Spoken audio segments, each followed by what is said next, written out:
Dhi nyime jatend kweth manok e od bura Opiyo Wandayi kod gavana ma Siaya James Orengo owuok mager kod piny owacho kendo kwero motegno ni piny owacho kik chiw thuolo ne aput manowal ni chuko commissioners mag IEBC nyaka lipot mar NADCO chwal e nyim od bura. Wandayi lero ni Azimio biro bago ng'anyo ponono ni aput no dhi nyime kod chuko commissioners mag IEBC ataro mar winjruok mar lipot mochan chwal e od bura. Jotelo golose gwenge mag Sigomre, kaunti ma Siaya. Understand that some people are pushing for the reconstitution of the IEBC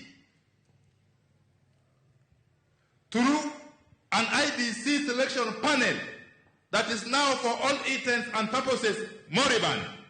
Any attempt to reconstitute the IEBC outside the framework that has been established by NADCO will be totally resisted.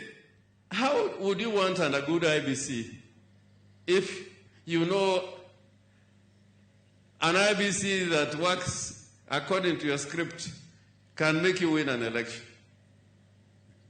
Ruto knows that he will not win the next election. So he will not form an IBC in another image. He will form an IBC in his image. And that's why he wants even Chebukati to be the Chief Justice of Kenya. He wants a court in his image.